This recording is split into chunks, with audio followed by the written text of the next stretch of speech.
Welcome to the Business of Sports conversation. Our goal here is to navigate an array of opportunities within the world of sports. And this week, we're going to focus on the television industry, the sports television industry, which, as many of us know, continues to evolve and continues to change at a very rapid pace. Our guest for this conversation is Stephen Dorfman, a longtime friend and colleague who, as we speak here today, works at FanDuel Sports Network, principally as a producer of game broadcasts. And Steven is affectionately known as Hoover, so we'll probably stick with Hoover for the rest of the him working, decades long in sports television.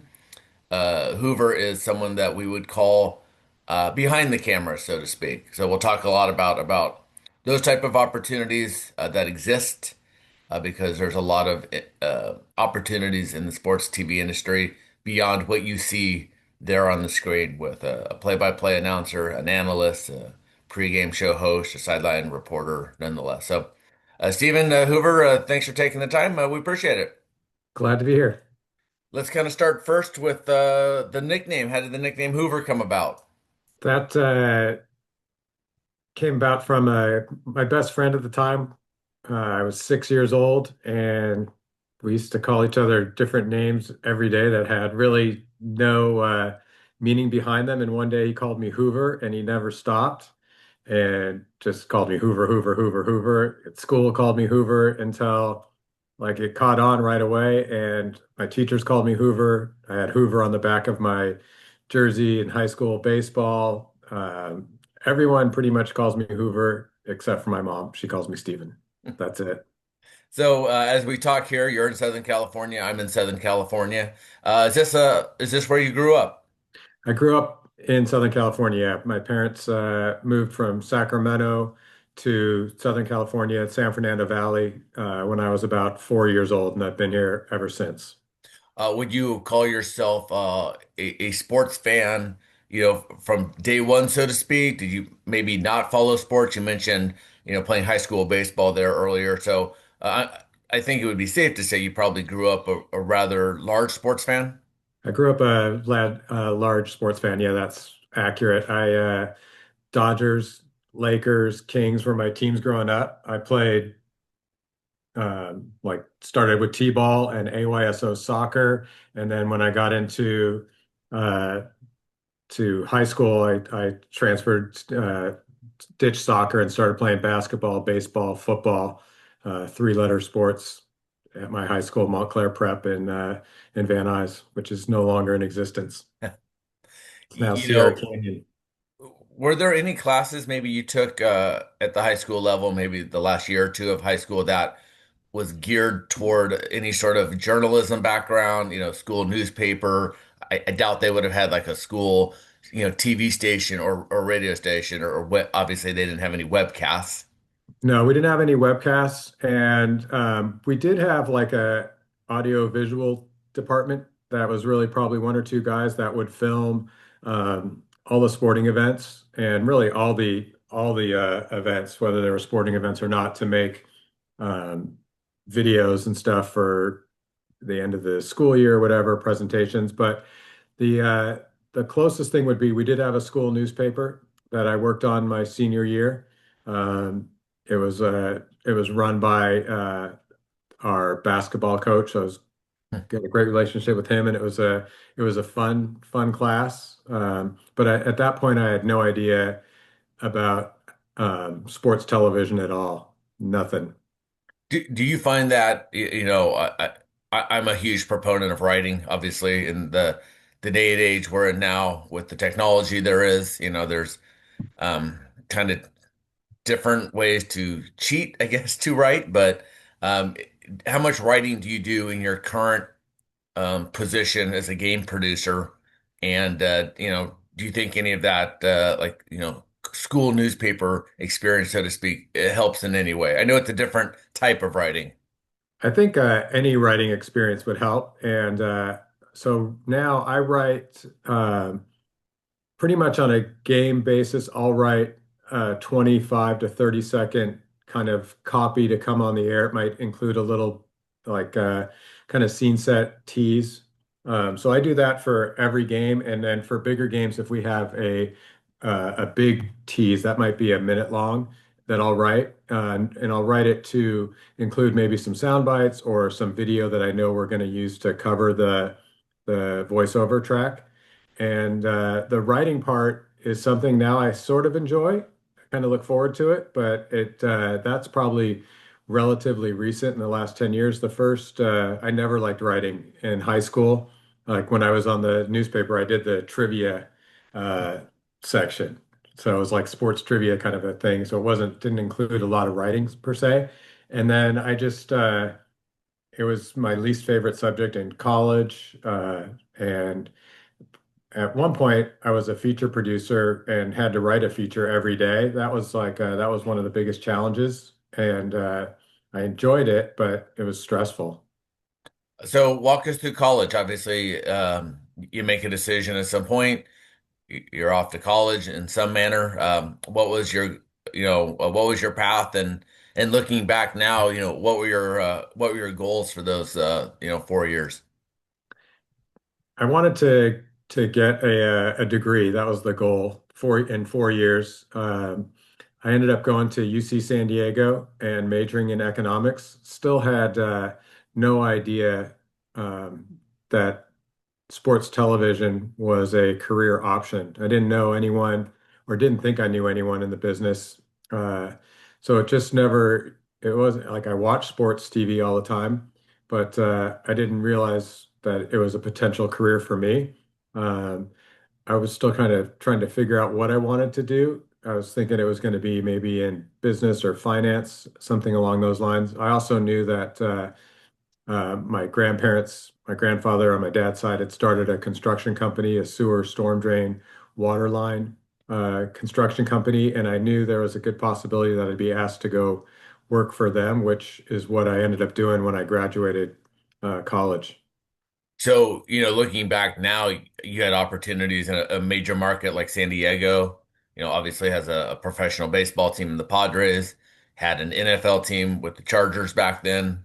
I don't want to date you too much, but obviously the Clippers came from San Diego at some point there. A lot of TV stations in the market, big newspapers in the market. Sports talk radio kind of, was a real popular down there as that medium kind of exploded. It's not like you were in the middle of, nowhere, Alabama or something, not to knock Alabama, but looking back, you would have had you could have considered a lot of opportunities at those types of uh, outlets or media outlets team wise. But that wasn't anything that even struck you at the moment. Not even close. Like I didn't I there was like I didn't know anybody that could tell me like that's a career. I mean, I knew, who Vince Scully was, and I watched Dodger games and listened to Dodger games and Chick Hearn and Bob Miller. So I knew like someone has to call the games, but it didn't really dawn on me that it was a business even to go into. I did like look at some sports related jobs when I was applying for jobs out of college. Like it was probably with the Chargers and ticket sales and stuff I think I applied for and internships along those, but not with like not in the broadcasting sense. It never occurred to me. And like writing wasn't my thing, so like public relations wasn't something I was interested in at all. So obviously the eyes open at some point, you end up, getting that a first job out of it and you turned it into a, 20 plus year career. What was that entry position? So out of college, I did end up working for my dad and my grandfather for about 7 years, and um, did all sorts of uh, construction related jobs, from driving a water truck to being a project estimator and a project manager, accounts payable, all sorts of stuff. But I knew it wasn't my passion, and so I'm about 26, 27 at the time, and my sister just asked like, what do you want to do? And I'm like, I don't really know. I'd like to be the guy that counts how many rebounds Shaq gets a night. And she goes, well, you should look into sports television. And at that point, um, it was 1995, and through just kind of a weird chain of events, I realized that someone I had gone to high school with was working at Prime Sports, which was the precursor to Fox Sports Net at the time. And I sent him a letter, reached out. Their office was in Santa Monica, and he said, "Come on down and you'll have an interview for an internship," which I landed, and um, I started interning at 27, and was there every day. And at that point, my sister said, "If you just," the advice she gave me was, "If you just show up for your internship and work hard, you'll probably put yourself ahead of more than half of the interns that are in your class." And that was exactly true. It was like there was people there, I don't even know why they're there. Some were getting college credits. I was already a little bit older, obviously, and didn't need any college credits, but some were just there for that. Some appeared they were there for no reason at all, like not to further their career. And I just took the opportunity to learn as much as I could, which was everything. I had no background in sports television, and mentored under some great people, and was hired as a PA probably within 6 months of that. And right about that same time is when Fox Sports bought Prime Sports and formed the national Fox Sports National Sports Report, and brought was brought on for Fox, and have basically worked with them in some capacity, name changes and everything since. How did your family feel about this decision? You're leaving the family business. You're starting late in the game. I'm gonna guess, you mentioned Shaq earlier, Shaquille O'Neal. You're probably not making Shaquille O'Neal money as a entry level production assistant, let alone as a probably a non-paid intern or minimum wage intern if you got that, which would have been a plus. You know, did you feel the support of your family? Did you feel the pushback of your family in any way? No, 100% support. And I was an unpaid intern to start. And then my dad let me continue to work part-time for him still to help earn some money while I was interning, and made my schedule kind of around my intern schedule. So they couldn't have been more supportive and have been that way since. So that was great. No pushback at all. So at the position, were you working games? Were you working a remote broadcast? What exactly were you starting at? So I was an intern for a show called Press Box, which was you could kind of think of it as Sports Center.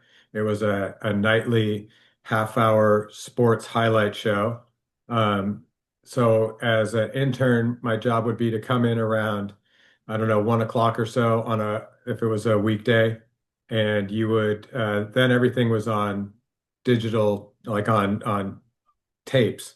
So you'd grab like four tapes, you'd go through these tapes, and I learned how to edit. So you'd go through, say, last night's Dodger Cardinal game, and you'd take that game and you'd look through the game and composite a reel of all the important plays. Anything that you thought might be useful in the future for someone, maybe editing a feature on a player or highlights from that game, any great fan shots, anything that you thought was memorable, you would edit onto another reel called a melt reel or clip reel. So you would do that, and then you would clear those four tapes, and then you'd have those two. Then I'd be assigned a game to watch that night, or maybe two. So maybe a 4 o'clock Pacific, 7 o'clock Eastern game. You'd watch it, and you'd write down every single play that happened as it was happening in real time, with the time of day that it's happening, so that a another person, production assistant or feature producer, could come and ask you, "Hey, what are the three or four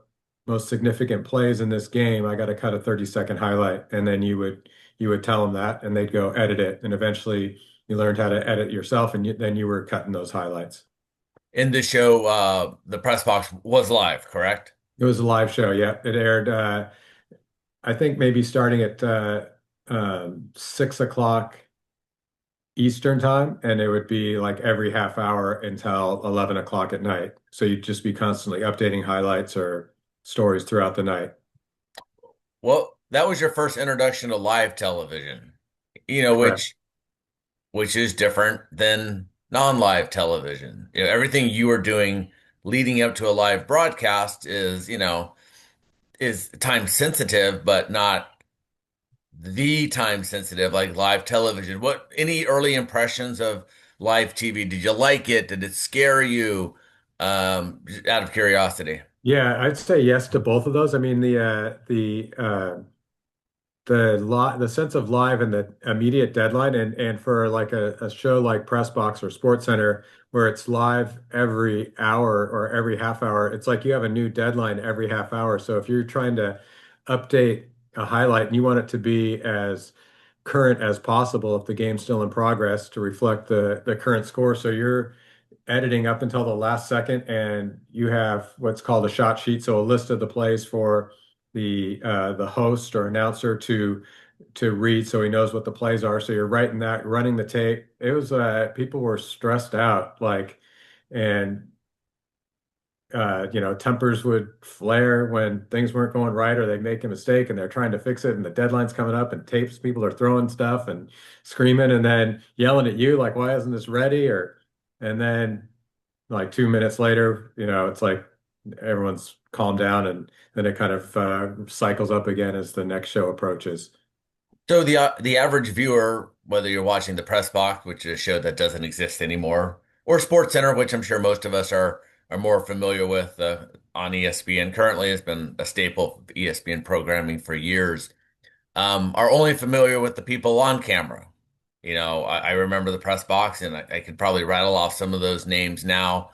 Um, was that your first experience working with what the industry calls talent, and I've always kind of found that be an interesting word.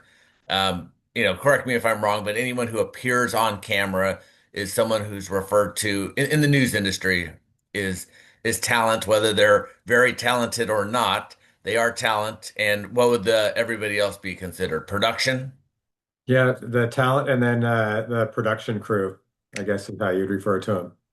and talent. These are the people we're familiar with as viewers.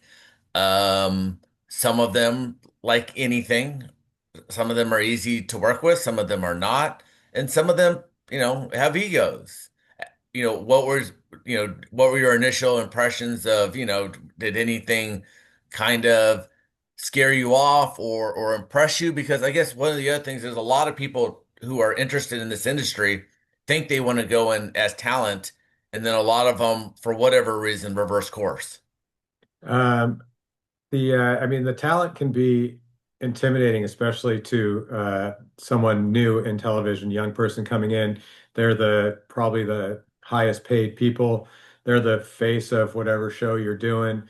Um, so they're, in a sense, not uptight, but like, they need, if something goes wrong, whether it's their fault or not, they're the ones that are going to be seen doing it. So, um, they're very protective and to make sure that what they do is correct. But there's all sorts of different personalities. The one that kind of made an early impression that I'm sure a lot of your classmates would be familiar with would be Bill McDonald, now the television voice of the Lakers. He was a press box anchor when I started and couldn't have been any easier to work with. uh, he just made you feel at ease in your job and like you hand him something and he'll read it. He encouraged you to be creative. I'll read anything you write, and have fun with it.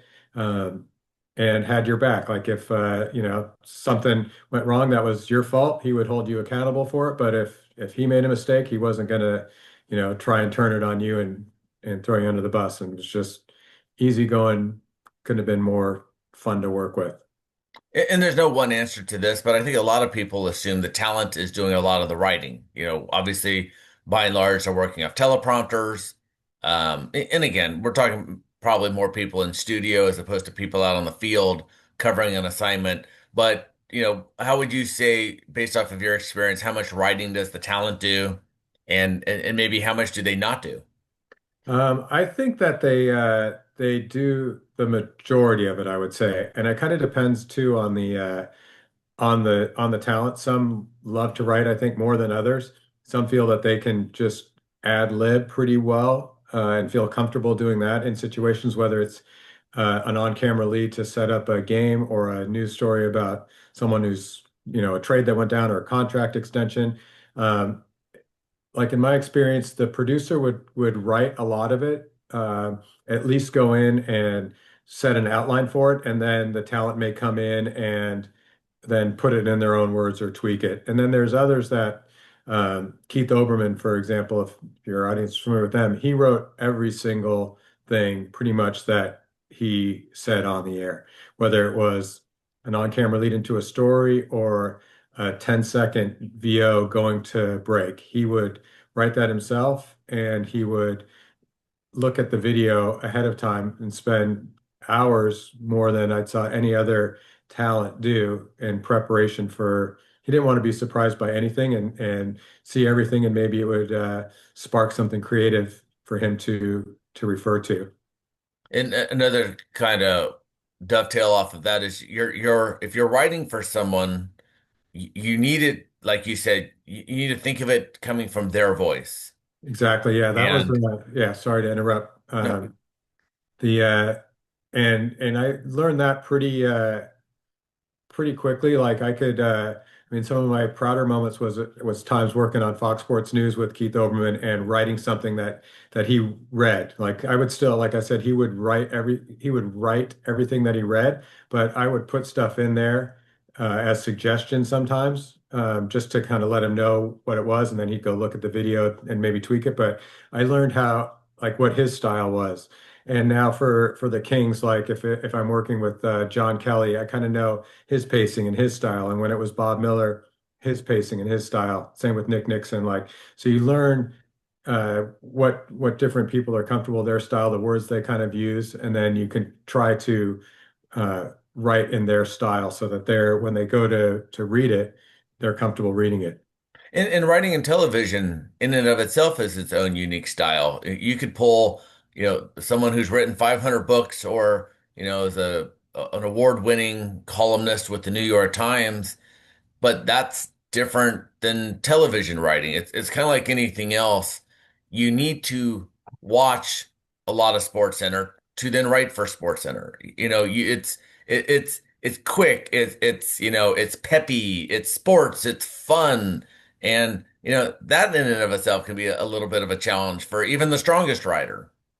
I agree. Yeah. I don't know much to add to that, but that's true. It's and for the TV side, a lot of the time you're writing that is going to be covered. It's not necessarily the talent on camera reading that. A lot of it's going to be covered in video. So you're writing to specific uh, video that you have or want to find, whether it's a certain goal or a visual of a fan reaction or a player reaction or a scenic from a city. So you're kind of writing to what you know you have video of, or specific soundbite leading into it to set it up. Talk a little bit about, I'm about to sneeze, so I apologize in advance if I do sneeze. Um, Talk about the cable network at that time. You had, regional sports broadcasting was blowing up. Here in the Southern California market, the network that you worked at was the home, the rights holder, the broadcast home for the Dodgers, the Angels, the Lakers, the Clippers, the Kings, the Ducks. Obviously, there was no NFL for. But USC and UCLA college sports as well. Yeah, absolutely. I mean, if you're a sports fan, if you're interested in sports television, talk a little bit about that being the place to work at that time. I mean, it worked out perfect for me. So when Fox bought Prime Sports and started the National Sports Report, that was a national show like Sports Center, the Fox Sports News. It covered every sport, every team across the country. And then so that started about 1996, 97. A few years later, they started the regional sports report. So they started the SoCal Sports Report, and I went from the National Sports Report to the SoCal Sports Report, and only covered the teams you just mentioned, which was like a dream for me. It was like I wasn't as passionate about what was going on with the Pittsburgh Steelers or the Cleveland Indians or St. Louis Cardinals as I was anything going on with the Dodgers, Lakers, Clippers, Ducks, USC, UCLA, all that. It was like it was a dream. It was perfect. And we did a half hour to an hour sports show every night following those games. And it was awesome. It was like I was familiar with it. And we also did high school, which I was a big um, I played high school sports and I knew a lot about the local high schools and everything growing up. Eric Sonheimer, who's still writing for the LA Times covering high school sports, was covering my high school when I was in high school. So I was just familiar with all that. It was very comfortable. So, there's been a lot of name changes for the network that you work for currently. Not to be confused with what we would call like maybe Big Fox, which like would cover would cover like a Super Bowl or the NFL games on Fox. That's separate. Also separate is something like the Fox News Channel, which is much more political and news in nature. And then obviously there's like probably like a Fox movie studio and, you know, the, and then the actual Fox network, which is like the home of like The Simpsons and, Married with Children and like what other t shows when Fox came in and joined CBS, NBC, ABC is kind of this fourth network.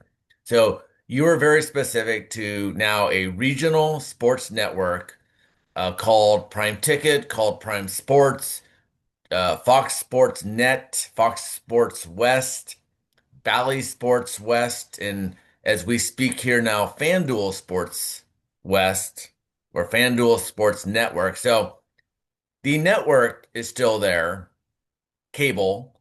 It just the name has changed multiple times. And also, unfortunately, the teams have changed. So when we mentioned, what we talked about 5 minutes ago with all those teams, now currently the network is home to two teams, the Clippers and the Kings. And again, as I mentioned in our open here, this is an ever-changing, ever-evolving industry. So kind of pause that for now, but at some point, I'm sure you said, and this is something I experienced as well. I was an intern at KCBS Sports, and I was doing the same thing. It was with Jim Hill at the time, a sportscaster, logging highlights, watching games, helping produce that night's 6 p.m. sportscast or 11 p.m. sportscast. And then I said to myself, well, this is great. I'm getting paid to watch games on television. The only thing better would be to get paid to watch the games in person. And that's how I personally moved off television sports into the team side. So at some point, you either said, I'd love to be out at the games, working the games, or someone moved you into the game production environment. It was my choice to get into the live sports as opposed to the studio nightly news recap show of the sports. It became a quite a grind, like doing that sportscast every night or 5 nights a week, whatever. Just and a little bit monotonous, even though I still loved it and the teams that we were covering. But I wanted to be out at the game as opposed to covering the game afterwards.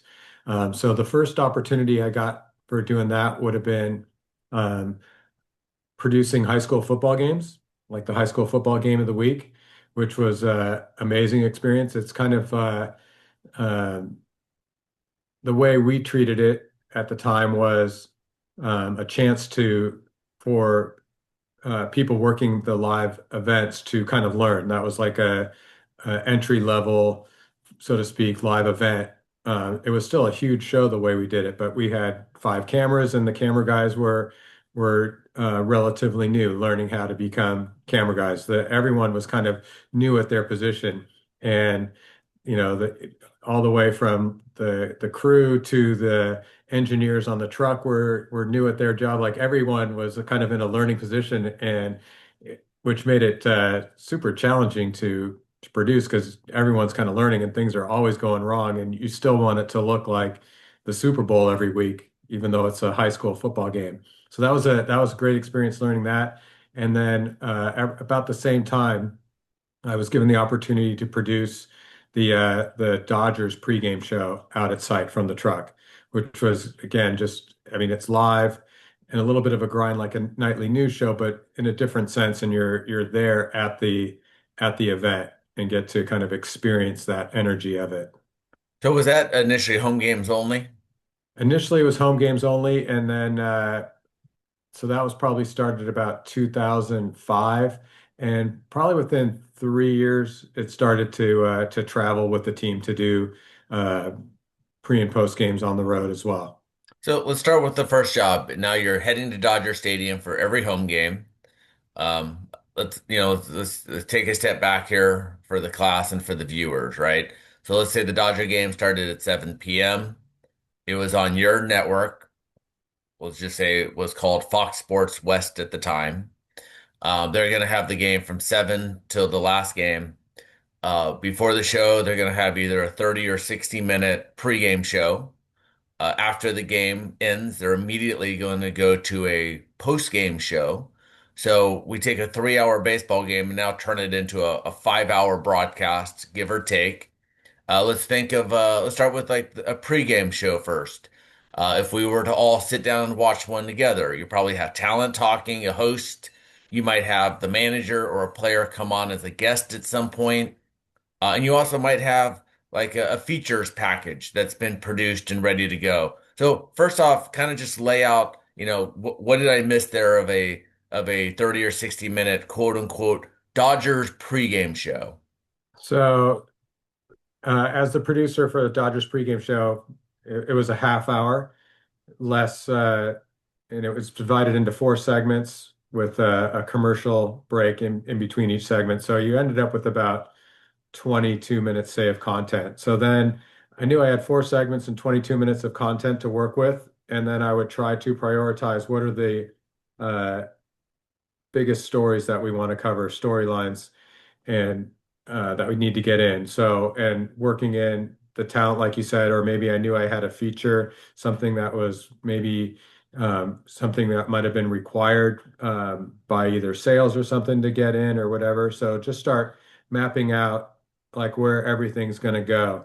Um, and uh, as I kind of developed and people started analyzing pregame shows, they know like say the pregame show goes from 6:30 to 7, the amount of people watching at 6:30 compared to say 6:45 and 6:50 as you get closer to the game time, your audience starts to grow as you get closer to game time. So you're going to get people that tune in all the time at 6:30 or diehard fans that tune in no matter what. But the majority of your audience or the larger portion is going to tune in later. So you want to kind of think about as you're formatting and planning out your show, you want to give something important to the people that are tuning in right away and a reason for others to turn in right away. Maybe it's breaking news, what's going on that day, an injury update, some big storylines. But then also, as you get closer to the start of the game, maybe say 6:45 or 6:50, kind of recap, bring back some of those top storylines for people that are just tuning in then, so they're not missing out as well. And then, as things go, you want to and again, you kind of learn this through experience. Like if something you plan out, say you've got eight different topics that you're going to do throughout the half hour. Um, some of them you might not get time for because you have a limited amount of time, the 22 minutes of content, and if you go longer than you planned on topic C, then something from the next D, E, F, whatever have to come out to get you back on time. But you got to just kind of learn to like, hey, if topic C is going really good and they're spending so much time on it, it's probably entertaining. The fans are going to love it, and then you just adjust going on the back end. So for a pregame show, you really have, in a way, like 20 hours to plan because, if it's a Tuesday game, maybe the game ended on Monday night at 11 o'clock. Okay, now you've got all this time to plan. Obviously, anything can happen. There could be a trade, there could be an injury that you don't know of, etc. Uh, Compare that to a post-game show. So the Dodgers Pirates game starts at 7:07 p.m. It's over at 10:03. Pirates win 8-0, and now you have a 30-minute show or 38 minutes or 43 minutes, depending on the clock, because you're probably going to try to end at a round hour, so to speak. Um, that's a little more on the fly. Obviously, you're going to have a basic a format, a basic blueprint, and a basic idea. But at this point, you're also probably tied into what had just happened the previous 2 hours. And, you didn't have a crystal ball what was going to happen those previous 2 hours. So I assume maybe a little more stressful post-game show versus a pre-game show. In some ways, but for me it really wasn't because and we didn't always have a hard time to hit. Like, yeah, you wanted to try and get it to the bottom of the hour or the top of the hour, but you weren't confined by 22 minutes. You just had to cover the post game, get, tell the story of the game, get the reaction you need to from the players and the managers, and get your analysis in from your reporters and your color analysts to hit the most important key topics. So I wouldn't really come in with much of a format, like structured format. The only things that might be structured is like, okay, we're going to look ahead at some point in the post-game show to the next game. So I know maybe we'll have some video of the next opponent or the starting pitchers for that next game or a key matchup we know might take place. But otherwise, as the game's going on, I'm working with the analyst, maybe sitting next to him in the press box watching the game or texting back and forth if we weren't sitting right next to each other of key moments. And I would lean heavily on the analysts at that point. That's kind of it becomes kind of their show. What are the most important things? They're the former players. They know what's most important. And then it was my job to make it visually support them, whether it's with highlights or a graphic or whatever. But, what were the key moments of the game? Was it a save sequence by the goalie? Was it, the something that the pitchers did or approach that the hitters had or running the bases or defense, whatever the kind of theme was, picking the most significant plays to support that and going through it.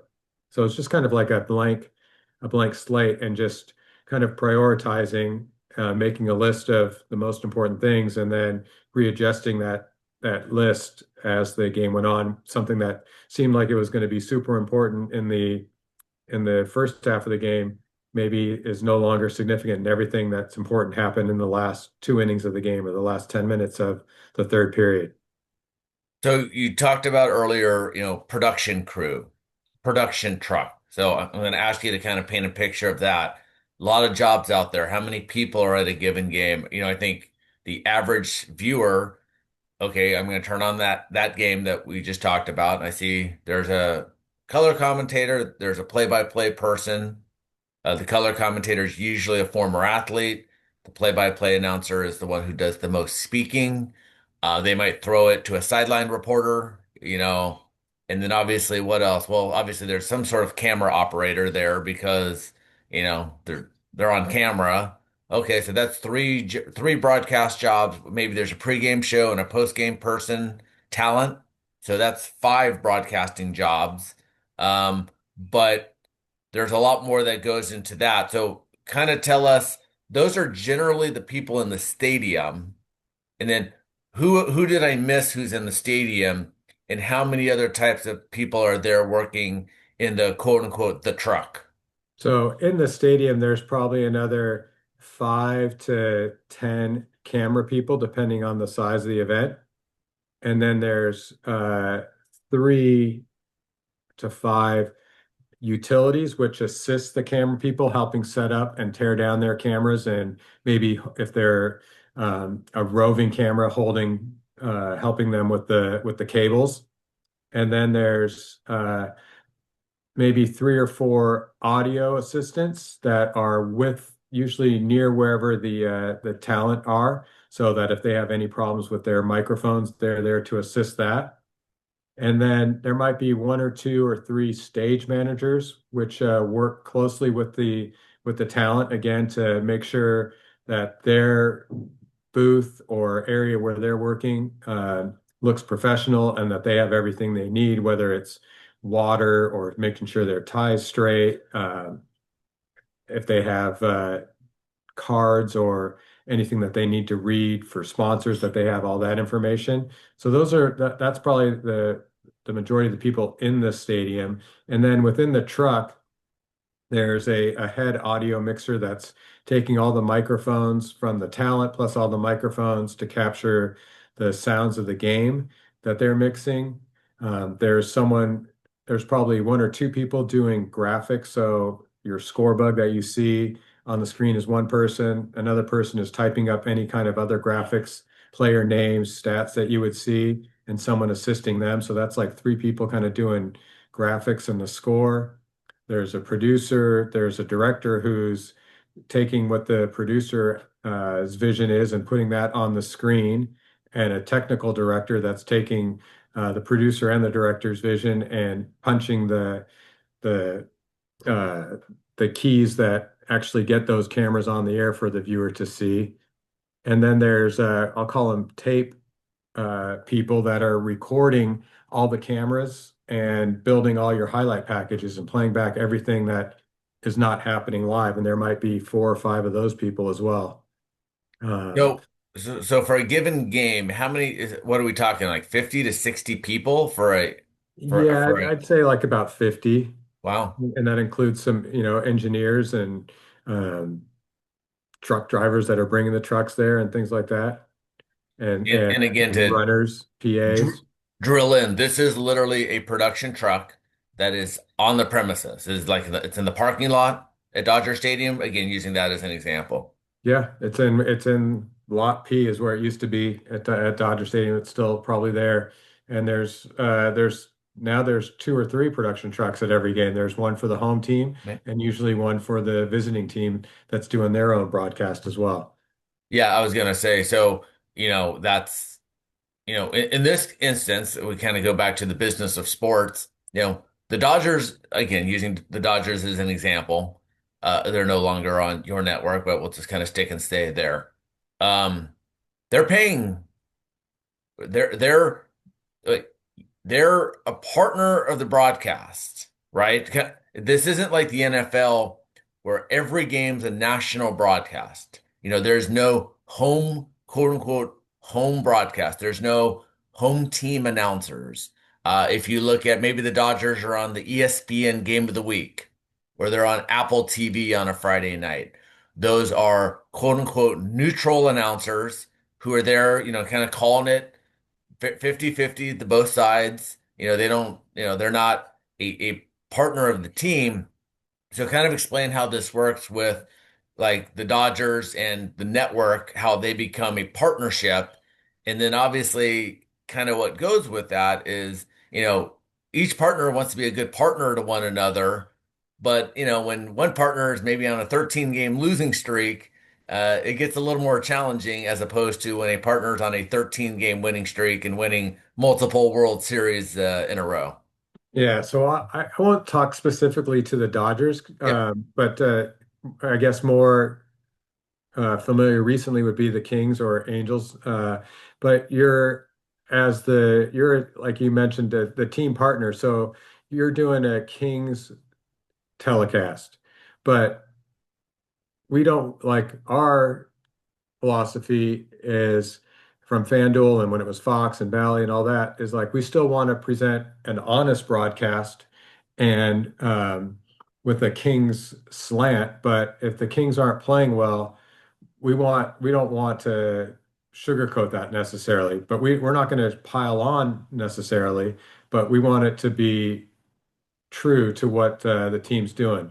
At the same time, we're also as a partner pushing any initiatives that the team has. So not like an infomercial, so to say, but like if there's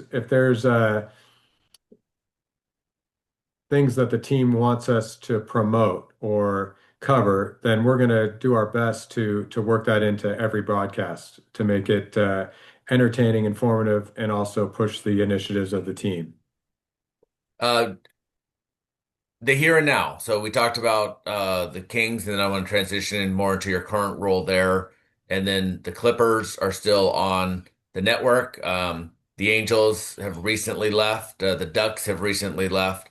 You're the two teams you worked most closely with have been the Angels and the Dodgers. So, from the Angels standpoint, kind of talk a little bit about what your role has been the last couple of years. So for the Angels, mostly just I would call it a fill-in producer. So when I was done with the King season, it was it's a grind and traveling with the team. Usually would have a month to maybe decompress and kind of clean up my computer and files and all that kind of stuff. And then I would help out Angels if they had a dedicated pregame producer, postgame producer. But if that person went on vacation or was sick, I would be asked to fill in. So over the last couple seasons, I probably did 15 to 20 Angel pre and post game shows. And a couple years before that, I helped out and produced a handful of games. But mostly in the summers, it's been just helping out, filling in for pre and post game for Okay. Angels. The role of the producer is, and that's the leader. Like, I think the average viewer would turn on a Kings game, for example, and there's the talent, and would assume that in this case, it's two male broadcasters who are going to be uh, on air, the most for a given game, are in charge. You mentioned earlier like an icon with the Dodgers and Vin Scully. You mentioned growing up on Bob Miller and Chick Hearn, legendary voices who become Hey, Jeff, synonymous. I gotta pause this for just one second. Can Oh, I pick it sure. up in like 5 minutes? I just gotta Yes, go of do course. something really quick. I Of course. apologize for that, but You're fine. I'll text you and I'll come back in 5 minutes. I'm not gonna do anything. I'm just gonna turn off my camera. Nope, sounds good. All right, I'll be right back. I Take, apologize. take your time.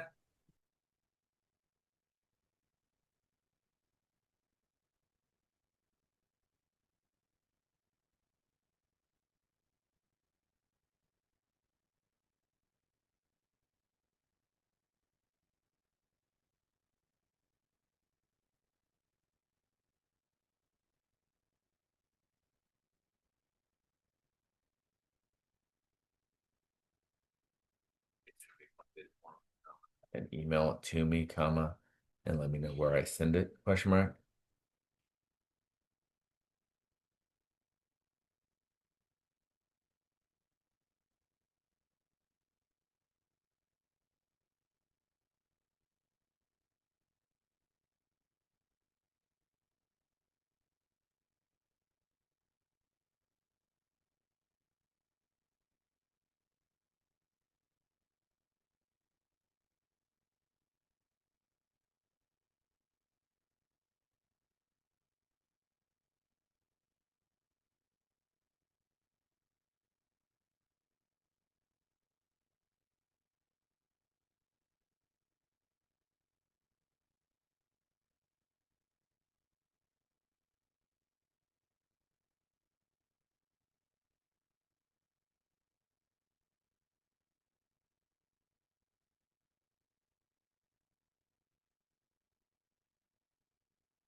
Hey Jeff, I'm back. Sorry about that.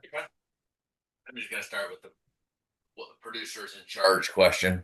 Okay, My son will edit all this. He knows what he's doing. good.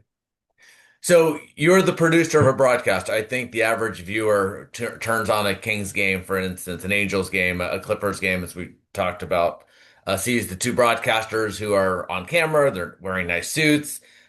Some of them have like statues of themselves outside of buildings. You know, they become so synonymous with a team. You mentioned Vince Scully earlier, with the Dodgers, Bob Miller with the Kings, people who have stars on the Hollywood Walk of Fame here. And yet, you're the leader, right? You're in charge. I would think the average person, doesn't know that the producer, someone who's in a truck, someone who we don't even know, is in charge. Kind of talk a little bit about kind of a leadership role that you have to take. You're kind of like the manager of the team. So everyone from the director to the technical director to the talent is all working under your leadership. So you're there to kind of set the outline for the night and in conjunction working closely with the talent and everybody else. And then just to try and go execute that vision, knowing that it could change and really your main reason of being there is to cover the game. So all the ideas and everything you want to do around that as the producer um, comes second to just covering the game. That's the most important thing. Any manager is going to have managing challenges. You don't have to name names, but have you ever clashed with talent? Have you ever, had a talent? Yeah, I'm aware of some talent who don't even talk to each other when they're off air. I guess, how much of that comes into play? Hopefully not a lot. From my experience, not a lot. I've been pretty fortunate working with Hall of Fame announcers that have been uh, really easy to work with, and especially when I started as a young producer, working even around Vince Scully or with Bob Miller, um, and the analysts, all former athletes, were all easy to work with, I would say. Hardworking, like none of the people that I've worked with took their job for granted. Some were starting out and have become super successful, like a Chris McGee from the Lakers, like who hosts their pre and post game show. When he first started, was working at Fox Sports West together. We were doing high school football Hmm. and he'd never done play-by-play before hosted and just we did he was Dodgers sideline reporter, had never done sideline reporting, and so guys from Hall of Famers that have been in the business forever to new people, they all had really great attitudes, and I find myself someone I think that's pretty easy to get along with. There's not too many people, if any, that I don't get along with, so I think that helped too. Like there are, I think, some producers that have egos as big as the talent, and so then you might get more of a clash. For me, it hasn't really been an issue, even if some have been, more demanding. I wouldn't say they're hard to deal with. I would say they could be more demanding just because they're perfectionists and want everything to be as best as it possibly can be on air. And what about those uh-oh moments? I mean, again, this is a live 2, 3, 4, 5 hour broadcast. Things happen. What do they call them? Hot mic moments. Maybe some F-bombs drop here or there. Again, things that you can't prepare for. How many of those moments, I guess, have you experienced to where maybe when you're driving home that night, you're like, ooh, that might make a headline or two on the internet? Uh, I mean, headline or two on the internet, not too many that have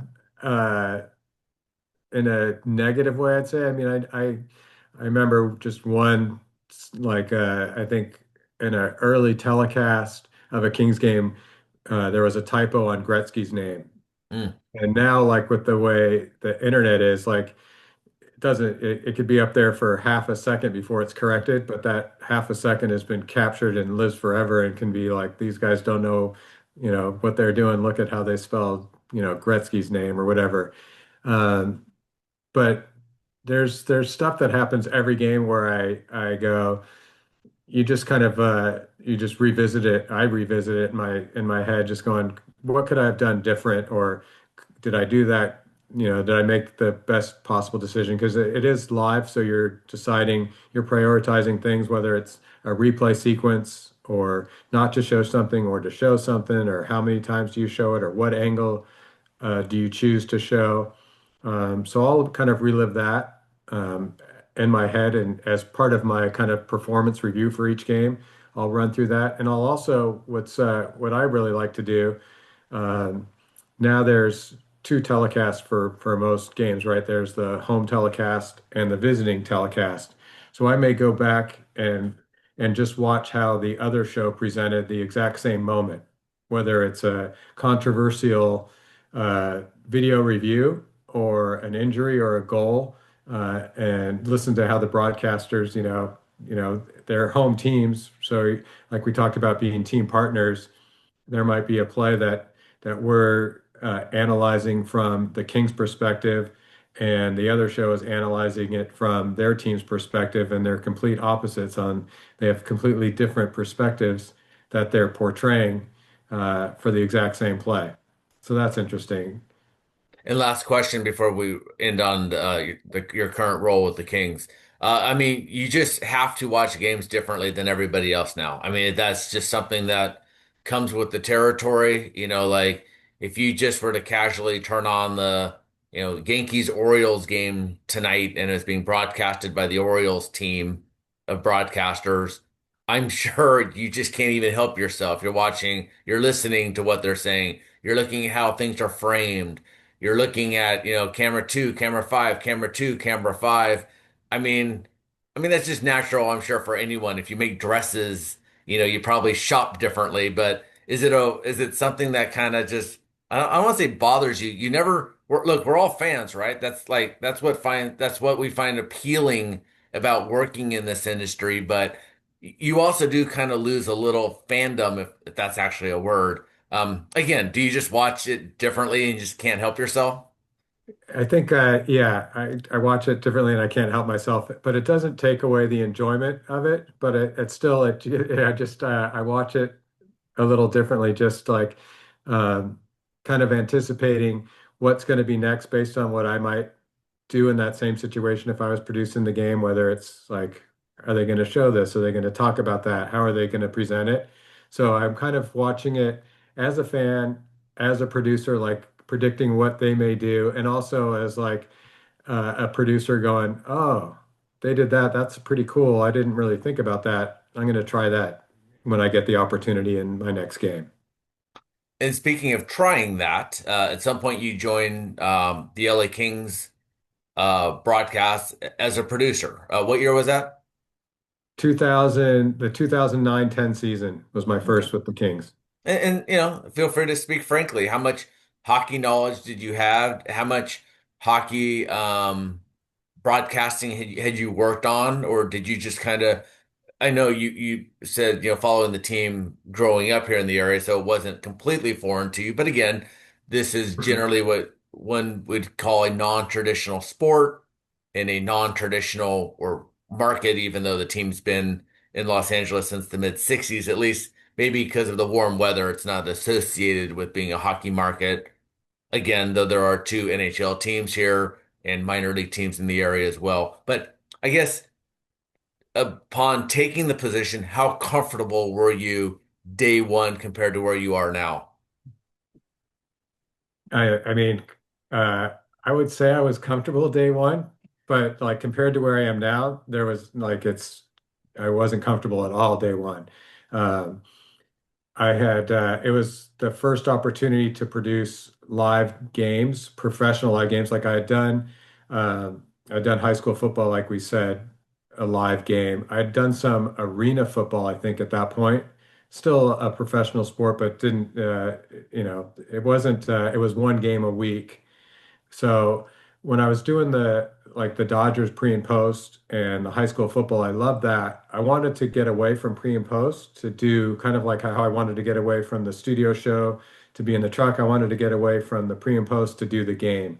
And I wanted to do uh, a, a pro sport, like produce every game for that sport. So the Dodgers had their producer, the Lakers had their producer, every team had their producer, and then the Kings uh, producer left, and that opportunity opened up, and my executive producer at the time asked if I would be interested, and I said for sure. But I didn't have a base of hockey knowledge. Like I grew up playing basketball, football, baseball. I knew like those sports, how they're like what each position's supposed to do and when and why, but I didn't know that about hockey. I knew the rules somewhat, like not even as nearly as well as I do now, but I didn't know like where each player should be at a certain point on the ice. And so Jim Fox, the analyst for the Kings then and still like kind of taught me the game. Some of it as we were going, some, on off days and practice days, but I learned a lot just uh from listening to him and I tried to go to as many practices as I could and listen to the players talk and to the coaches talk to learn and watch as many games as I could to kind of learn the nuances of the game. I still, even though it's been 17 seasons, like I still don't, I'm not at the point where I feel comfortable saying like that player played a bad game. He should have done this because I've never been like but I would feel comfortable doing that watching a baseball game and saying that because I've played third base, I've played second base, so I've been in those situations, know what you're supposed to do, and I've had to try to execute it at a different level, obviously, than professional, but like I've never played in a hockey game, so like I can't just it might look like, yeah, that was obviously a bad decision or play, but like I would never feel comfortable saying that. And you also you come in the year you came in, you have an established broadcast team of, really are kind of like the faces of the team in the way, players come and go. The team had never had, Stanley Cup champion type success. So, like you mentioned, these broadcasters in a way are really t teach the fans a lot about the game of hockey as well. How did you not want to step on their toes, as a successful duo, yet try to come in and ultimately, show leadership and looking to put, you enact some of the ideas that you had that could maybe or hopefully enhance a broadcast. Is it just kind of a one of those where there's no one way to do it? It's just kind of touch and go as you go. Yeah, and so I would say it was like I've always approached every broadcast as kind of a team effort. Like whether like everyone's got ideas that are working on the show, whether it's a production assistant or someone in graphics or a camera person. And at that time, a lot of those camera guys had worked way more games than I had. So if they had just something and an idea of like what they've seen that works good, I would take all ideas from everyone to try and make it the best show possible.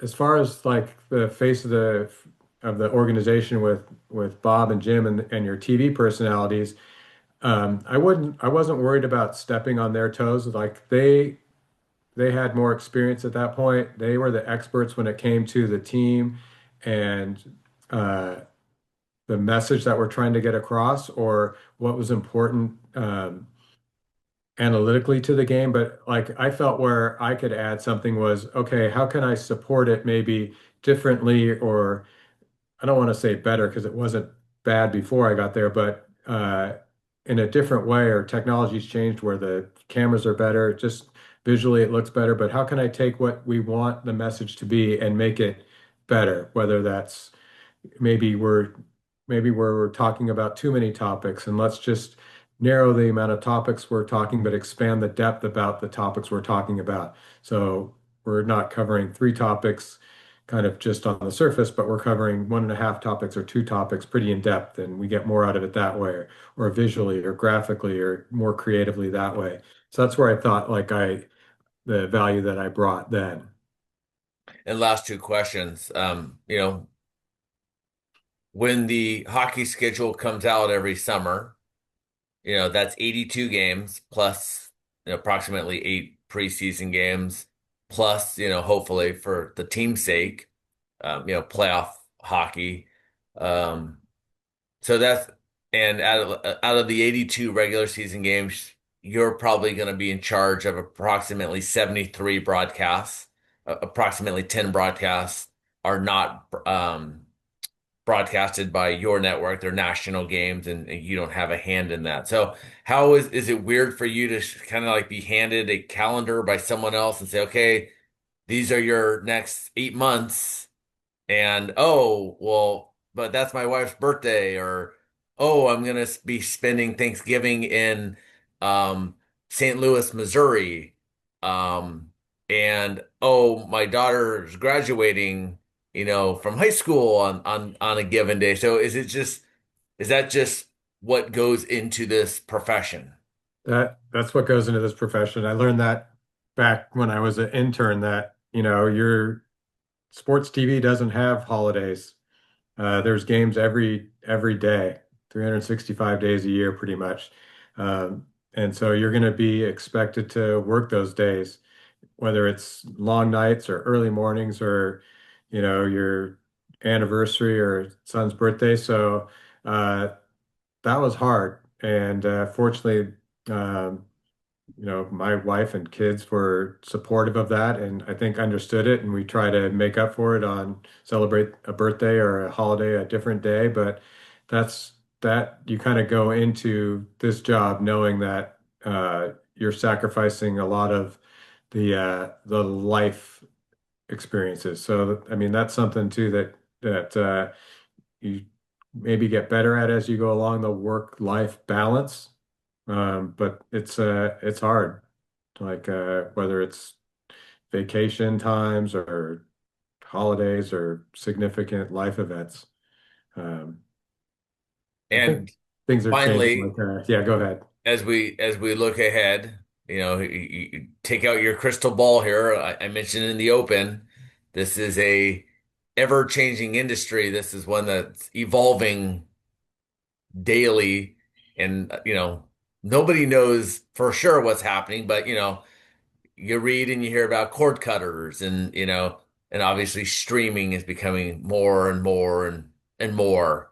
And we talked about how your network used to have 10 teams. Now it has two as we speak here today. Where's this going? Like obviously the thirst for content, the thirst for live content, live sports content has a huge market. There's a huge appetite for that, but you know, you see the Dodgers or the Lakers getting paid these enormous sums of money by rights holders, and then other teams, you know, are their rights holders are in bankruptcy, so to speak, and you as a career person, as a professional, are at the whims of things like cord cutters on this side and then bankruptcy courts on this side. I'm sure you have the answer, Hoover. So where is this all going? I have no idea. I think it's going to be determined by the young generation of viewers that are going to determine what the appetite for live sports and the value of it. Like the way people consume sports is different than it was 10 years ago, 20 years ago, 30 years ago. Um, and even more than that, like I think now the number of viewers is more important than it was before. I don't think it mattered to the success of the network as much as it does now. Um, how many people are watching. So I don't know. I don't know. I don't know. I think it's going to be evolving over the next 5 years until everything's determined by how much people want to continue to watch live sports. I think, like you said, it's the um, It's the one thing that you can't just like you don't want to necessarily watch a game, record it and watch it 2 days later, like you might any kind of you know, television series or whatever that you can binge and watch the whole season in one night. Like sports, you got to watch it live. Um, but I don't know how many people are willing to pay to watch it live and what they're willing to pay to watch it live and how much that's going to be all worth in the future and what direction it'll all go. I still think the games are all going to be made available to view somehow. I just don't know how. Yeah, and it seems, harder to find and more options and more complicated than ever. And, some people, the casual fan is who you lose. The hardcore one is who you keep. But then if you're not growing your audience, then you're stuck in neutral.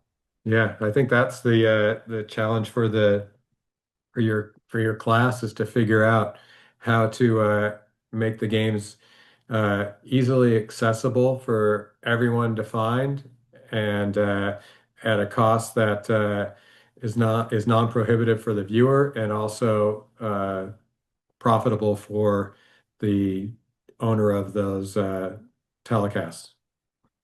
Stephen Hoover Dorfman has been our guest. We appreciate the conversation, his insight, and looking at sports through a different lens. I guess no pun intended, or through a different camera, right? Right. Thanks, sir. We appreciate it. Thanks, Jeff. And all right, sir. See you and talk soon. All right, I appreciate it. That was fun. Thank Of you. course. Thank you. All right, I'll be in touch.